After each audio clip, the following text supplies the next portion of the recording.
Hey, what's up, guys? It's Gootecks. I know some of you guys haven't had a chance to check out Fighting Game Mastery with Filipino Champ yet, so I set up a special deal with Full Screen Arcade, my YouTube network, as well as AOL on Originals to bring you guys a sneak preview of Part 1 of Fighting Game Mastery. So, in exchange, these guys have asked me to let you guys know about a super cool new reality series on AOL on Originals called Flat Out. It features Dylan Kwasniewski, aka the Justin Bieber of NASCAR. Check out this clip.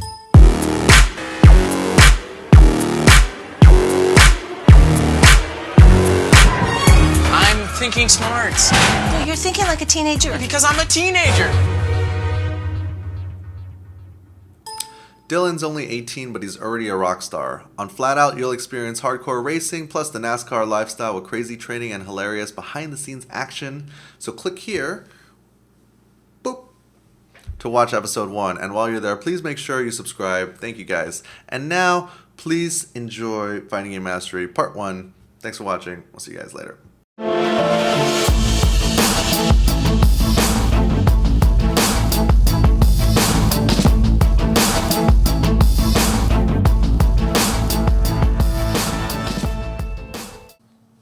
Hey, what's up, guys? It's Gootecks. Welcome to Fighting Game Mastery Volume 1. I am here with Complexity's Filipino Champ, aka the EVO 2012 World Champion of Ultimate Marvel vs. Capcom 3. How you doing?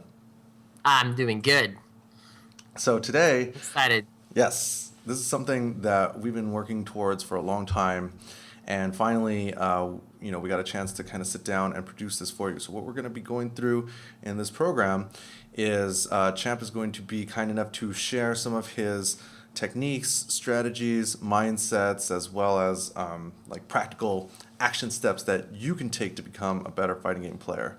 So most of this is going to revolve around Marvel as well as Street Fighter. But I mean, a lot of these concepts are not really game specific, and a lot of the stuff you're going to be able to apply into your own game. So let's get started.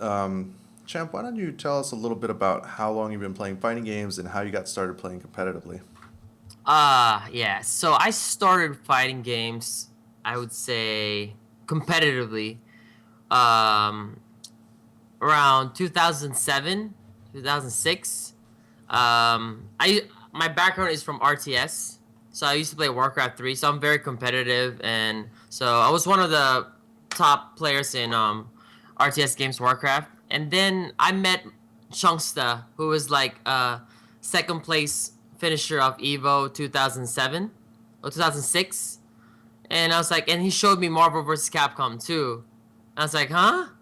What? So I checked it out, and I saw the passion of a lot of players. They get so hyped, they're so loud. They're kind of like me, a bunch of extroverts, you know? Mm-hmm. So I was very excited about it when I saw it, and so I fell in love. So I gave it a chance.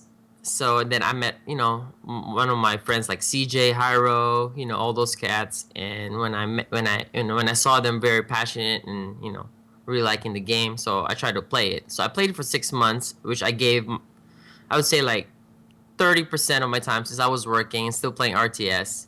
And yeah, and then it was the very first tournament. It was NCR, and so I had to fight Chungsta, a top 16, and I actually beat him. And my very first tournament, I got second in the major. Oh, wow. Yeah, so very, very lucky, I guess. But yeah, that's my first tournament. And then from that point, I was like, oh, wow, I'm actually pretty good. So I think I might continue playing this. But then there wasn't a lot of tournaments at that time. That's when the fighting games started dying because there's no other new games coming out. And then Street Fighter 4 came out. Then I started, you know what, I'm going to give this game a chance. So I did. And yeah, that's where it all started. Marvel 2. So the initial, I guess, surge of competition and the initial success kind of drove you towards, working on your game more and switching from RTS and then moving into Street Fighter. When was it that you really started to take Street Fighter serious? Actually, when I first, I think my friend Crizzle told me that Street Fighter 4 is coming out in console, which Xbox 360. I'm not really a console guy, so I was like, you know what? I'm gonna buy a console today, buy the game, and try to get a stick off Craigslist. So I'm gonna do it all today. So which I did. I bought it all one day. I actually paid for an SE Mad Cat stick, which is worth like $80 right now. I paid $250 for it, so I could just play right now. So in there, I asked him, hey, what characters are good? He said, just place a guy that's top tier. But I look into the characters. I usually play the characters that I like and that I think it's badass, and mostly the villain. But since I've never played Street Fighter games before, so I just look by just looking at the overall cast. I look at this character Dalsum. He looks like a bad guy. He has white eyes. He's like floating. He looks like an evil person. But little that I know, he was actually a good guy saving people, which I regret, picking him up. But yeah, so I pick up Dalsum, and at that point, I played all the time. I watched some videos. I actually watched some of your videos because that actually helped me a lot just by watching. Like you were doing a Borg tutorial. You're one of the very first one who did the Borg tutorial, and so I was like, oh wow, there's actually little intricate stuff about this game. And I actually met you at Devastation. I said, what's up? You're like, and that was pretty good. And I picked Dalsum, and I reached a plateau because my circle was small. I was playing with Krizzle, Hyro, and CJ, and I'm only learning 4 matchups, and there wasn't a lot of there was a lot of big clicks, but there's not a lot of weekly tournaments or monthlies at that time because the game is still out. Unless you live in SoCal, then you get to play a lot with FFA, Denjin, with you guys and Edma, But NorCal, there wasn't even a lot. John Choi and Ricky Ortiz wasn't really to Street Fighter 4 at that time, until later on. So then I was lucky enough to, play with Ricky and John Choi, and they showed me how to play the game correctly. And from that point, that's how I started actually understanding how to play fighting games in general. So then going forward, you actually had quite an impressive run in Street Fighter. You were the first American to win a major here in SoCal, right, with SCR. And you're also the first guy to beat Daigo on American soil. What would you say were some of the factors that contributed to, let's say, starting from just, picking a character you thought was a bad guy, Yeah. to, beating, at the time, the best in the world. And arguably, I mean, hey, Daigo will always be, like, The best. the Yeah. best, Yeah. But you were able to beat him on multiple occasions. I never really get intimidated of whatever his credentials of my opponent is. Like, I always feel like, yeah, he's good, so I gotta give him that respect that he's a very smart player when I played Daigo at that time. But I'm very confident that my teachers, which is Ricky, John Choi and Vae at that time, like, I feel like they trained me really well. And so I was very prepared to fight, however good my opponent is. So I was very confident. I know that it's all in my mind. I can't let this guy intimidate me to the point that I will have to change my game accordingly, accordingly to his reputation. I gotta play my game, and according how he plays at that current time, that's the time. That's how I should adapt my game. Slowly, which how I was raised, at least, in my fighting game roots. So then, after, I mean, I would say that's definitely like your Street Fighter 4 career highlight, right? Is beating Daigo on multiple occasions, and then you kind of took a break from Street Fighter, and then when Marvel came out and started getting into that. I think no, I think wait a minute, my first top 8 was that West Coast Warzone. Mm-hmm. I got top 8. I think I lost to Edma in top 8. So that's my first one that actually ignited the fire, and I was training a lot more with Ricky and stuff. And then I didn't take a break in Street Fighter. Capcom put me to bench because they made AE, so they made Union and Faye. So I was forced to. I did not want to lose that much, to a point that I would probably lose my confidence overall in games. Because like there's really nothing I could do. But then Marvel came along, and I love Marvel too, so I started picking Marvel 3. So I put all my time and dedication to Marvel 3 because I really wanted to get an Evo medal, because I won majors before 2011 Evo. So I just wanted to get an Evo medal at that time. I just want to get one Evo medal, So I had a documentary following me. It's like, you know what, this is gonna be my goal. I'm gonna train my hardest. I want to get an Evo medal. So, which I did. So I was very happy. So, you know, let's talk a little bit about some of the mental preparation that went into, um, you know, your run in 2012 for Evo. Can you talk a little bit That's about the sacrifices that that you had to make in order to put the time in and dedication required to become the world champion? Oh man, that's a long road, dude. First off, I was very fortunate that that we were able to create FGTV in Union City in NorCal. So I actually live with Ricky Ortiz, Shady K, and PR Barog. But Ricky was mostly focused in Street Fighter and Cross Tekken for 2012 year, and I was focused in Marvel specifically. But Eduardo is one of the best Marvel players in the world, so I was able to train with him every single day. And on top of that, Shady K is like an absolute sensei, just like super technician, when it comes to the game. So he gets to show me a bunch of cool tricks that I could definitely adapt, in my game. That I think I lack when it comes to creativity, when it comes to like combos, but he fills up that void for me, or learning a lot of new characters quickly. He fills up that void.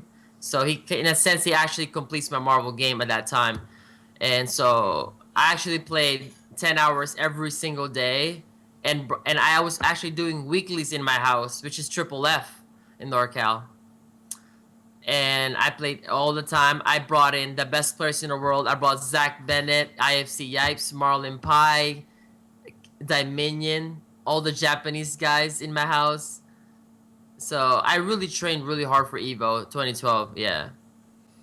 And in addition to training with these guys and having, sparring partners like Shady K and all the Hmm. rest of FGTV, you are also, broadcasting most of these sessions, right? Yeah. Yeah. On FGTV on Twitch. Yes.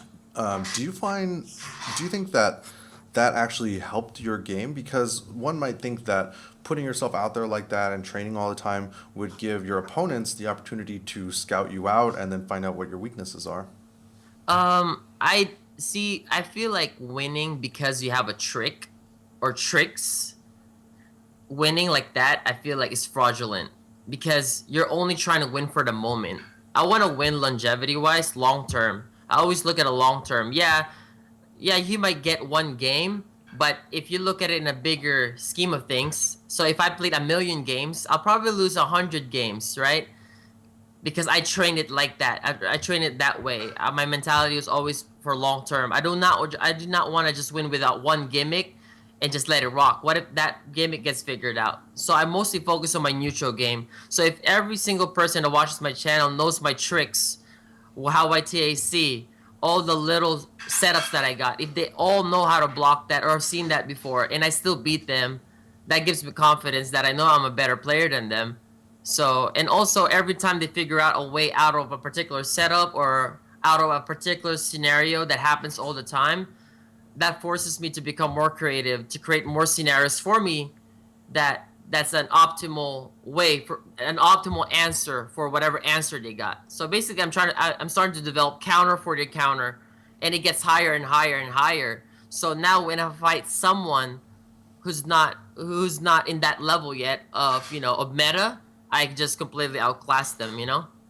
Because Yeah. you're basically Yeah. putting your game out there so as to find the holes in it and then Yes. patch the holes. But the only way that you can patch the holes in it is by putting it out there, not just for Yes. your opponents and the people that you train with, but also, let's say, for the people watching at home. Mm-hmm. Because I'm sure there's dudes in the chat room that'll be like, "Hey, if they do this, then that's not gonna work." Absolutely. Absolutely. Yes. So it's kind of like in a way you're almost like kind of crowdsourcing your training a little bit. it's like um it's like a trial and error Hmm. until I actually perfect the game plan, my overall neutral game. I feel like your neutral game and fundamentals has to be the core of your fighting game style. I feel like that's gotta be that's gotta be your source of power, not like just from your tricks or your setups, because that means you could play multiple games later on or other new games when it comes out. You'll be able to play them just like a Justin Wong or a Ricky or a Daigo. They're just so good because they got real fundamentals and real neutral game overall across the board. They never had tricks. They don't have those setups or unblockables. They just completely outplay you. Those are the people that inspires me to become better. And not yeah. And so, can you define what the neutral game is for you? Neutral game to me, in my opinion, I think the real definition is making the most optimal decision in every single scenario. So, and also understanding the risk reward of that particular decision that you made. Calculated risks, um, mind games like, yeah, I would do something unsafe, but I'm planting that thought in his idea. So later on throughout the set, you know what I mean? Something like that to set up the trend. Hmm. So stuff like that. But I believe that neutral game is how good you are or how confident you are of your decision making. How optimal they are. Gotcha. Yeah, just because it's a good decision doesn't mean that's the most optimal one. Yeah, if someone whips a DP, yeah, you could punish it with a sweep, but you could punish it with a forward fierce, crouching fierce FADC, right? It's always the most optimal way to make them pay for that. Yeah. Taking into account, not just, the life situation, the round situation, Yeah. everybody's meter situation. Mm-hmm. So, what do you have like a routine or a way that you mentally prepare for high pressure situations, whether it's like Evo or whether it's just a weekly or a major? In the weeklies, obviously, it's mostly NorCal guys, so I'm like friendly champ to them because they're like my family. Friendly chat. you know. But when it comes to when I go to majors or SoCal or East Coast in general, I try to put on the F champ side. Which I have to be mean to them and intimidate them in general, and also it creates more tension and interest in the stream that I'm the villain. And also like I don't know if you guys watched the Evo this year. I was actually doing teabag. I was taunting my opponent Zach in top 8, also top 32, top 16. I was doing that is because I know this is their first time in that stage, their first time in that particular big stage, and they will crack, which they did, and I beat them 3-0 all of them. So I was, I feel like that was a very good strategy from my part, and I used that, and I won't gonna lie, that's actually very useful. What about when you were first, when you were first getting to that stage where you were the one in the spotlight and it was your first time on stage? Can you think of like anything that you did? I mean, would you like try to sit and focus or breathe or try to clear your Oh head? man, I was sweating. My palm, like I'm just shaking. Every time I try to do a combo and it's clutch time, my hands are just shaking. The buttons is just crazy. One thing I saw you when you were fighting Justin, um, every round that you have to close out, you close your eyes and you hold the stick and you start mashing like this, and you're concentrating. That's how I would do it. Yeah, and just like, hey, you gotta. But lately, I started to learn how to tell my mind, hey, you gotta do this now. All right, hey, stop being nervous. Put that aside. We'll be nervous later. I start to develop how to communicate with my emotions in my mind more. So now when I go to majors, I don't get nervous anymore, or at least as much. But Evo, I still get nervous, but only not that much because that's my third year at least for Evo top 8. So I don't get as nervous. But it's something that you definitely learn through experience, you know. Nice. Or the way I train for that too is that the way my house was set up was I have the chat, the FGTV chat on a projector, so I get to read all their criticism, Mm-hmm. all the drop combos. If I lose a game, I'm free supposedly. Even if you win like 200 straight games, you will lose one game Right. through CJ. Yeah, you're free. You're free. But I take that as criticism.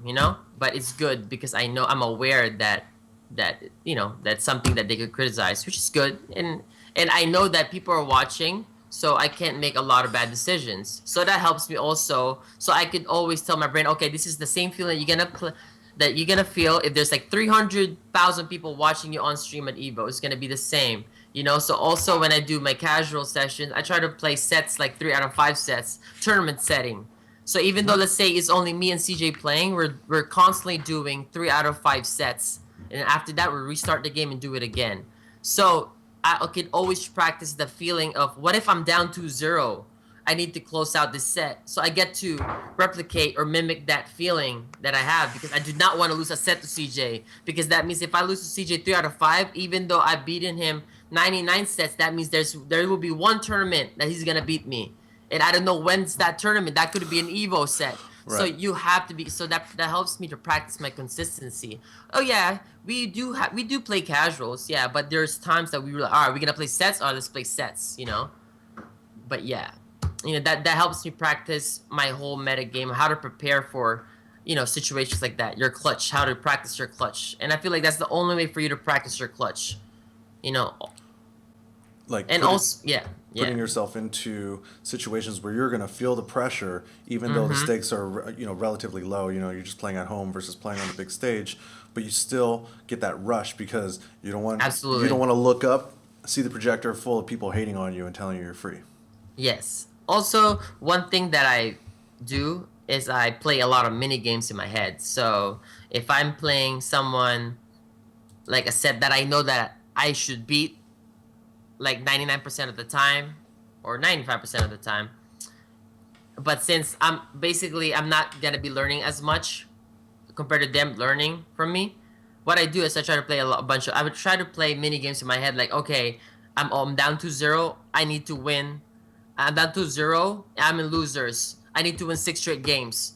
So even though we're just playing casuals, but in my head I'm playing serious that I have to win 6 straight games to close it out. And I was able to actually use that experience. You know, there was that happened to me in a weekly. I was down in a 4 out of 7 set and I was in losers to GC Yoshi. He was up 3-0, so I have to win 8 games. So I turned on that mode and I won 8 straight games.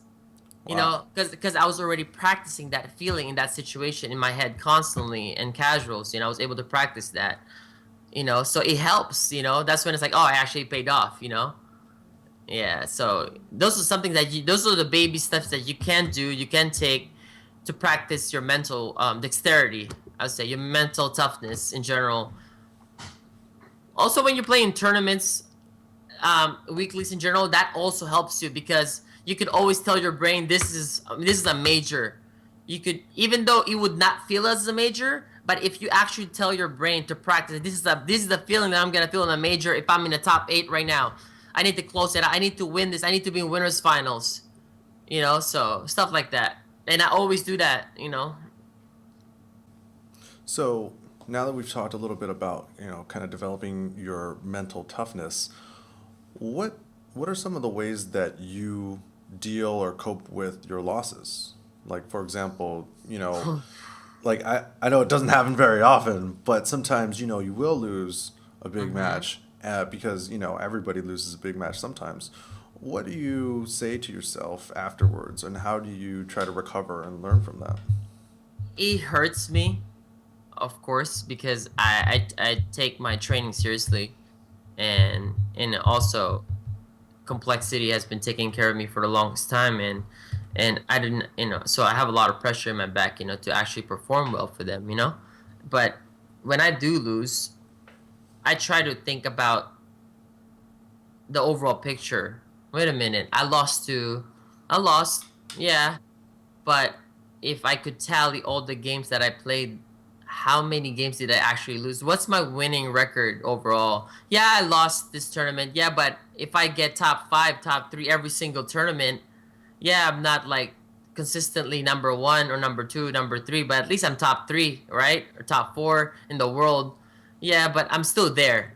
Okay, I'm still like one step becoming a champion again, or becoming one of the best again, or becoming the best again. So that always gives me motivation after I lose. So of course I'm sad, but what I try to do is that I take that loss and patch it up how I lost, so I would not lose the same thing again.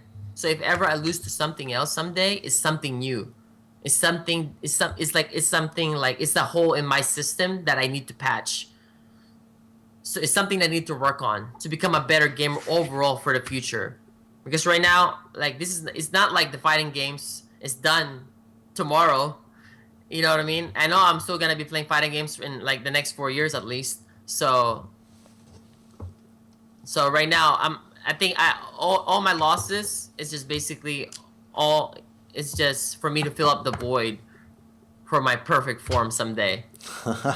Yeah, because Nice. I truly believe I haven't really reached my peak or my prime yet. I haven't even reached that. I don't even because I thought before I reached my peak one time at a Marvel when Ultimate first came out. They did an exhibition before when the game first came out at NorCal, and I was the best in Marvel Vanilla.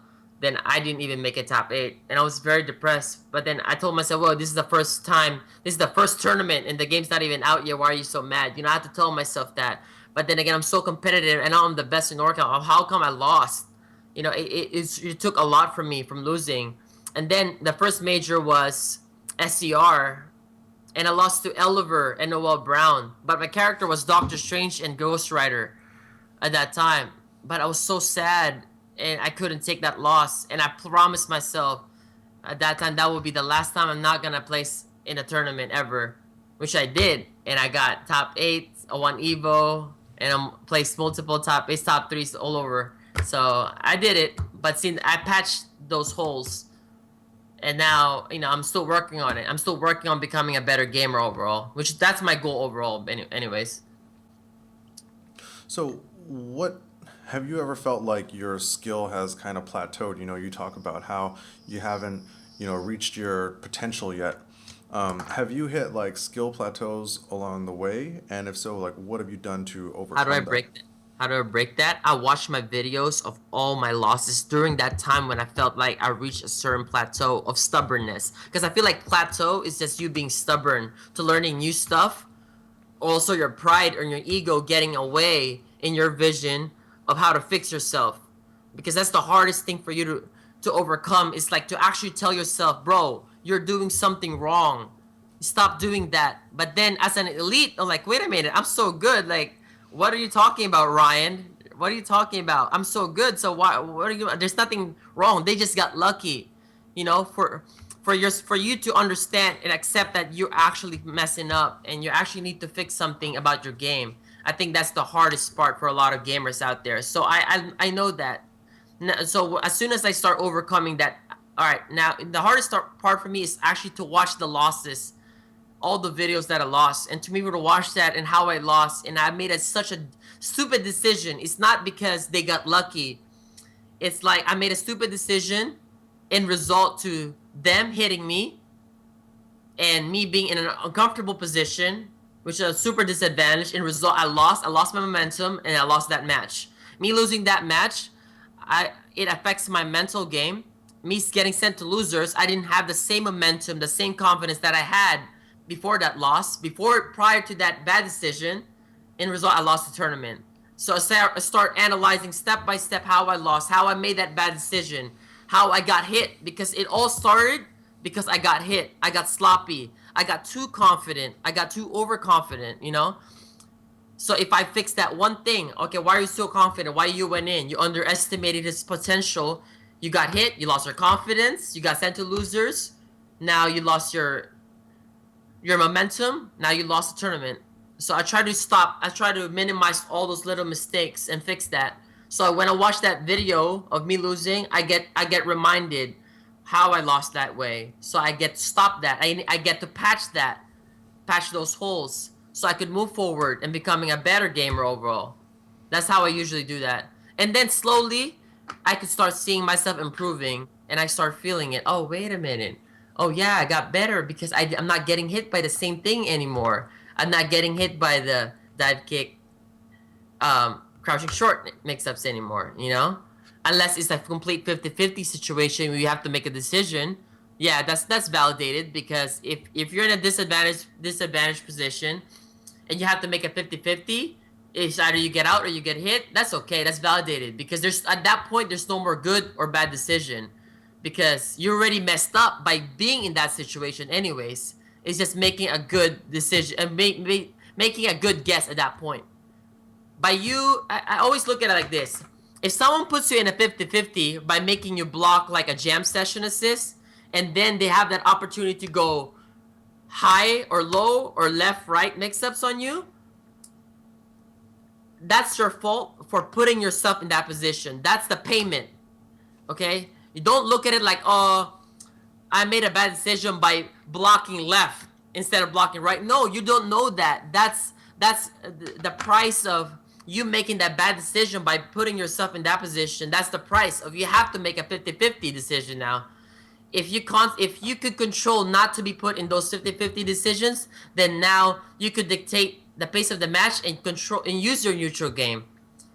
Not lose because of the 50-50s, you know? Lose because you made a bad decision. So that's how I minimize my mistakes overall. Right, taking responsibility for Yes. being in that situation in the first place. The bad decision was not that you blocked incorrectly. The Yes. bad decision was that you were careless or whatever enough to be put in that situation to begin with. Yes, yeah. I Or see. being too overly aggressive, or I decided to throw too many fireballs, so he jumped in, but I blocked the jump in. Now I have to guess, is he gonna grab me or frame trap? I guessed wrong, so I got grabbed. After the grab, I got mixed up. So did I really made a bad decision there by not guessing right, or I made a bad decision to throwing too many fireballs, right? The bad So, yeah. the bad decision was, let's say, 2 steps prior. Yes, it's Not- always a bad decision. Yeah, but people need to understand that when they're making mistakes, it's not because you guessed wrong. It's because you put yourself in that situation. Yes. That makes sense. Mm-hmm. All right, well, guys, this about wraps up this section. So stay tuned for the next section with more from Filipino Champ.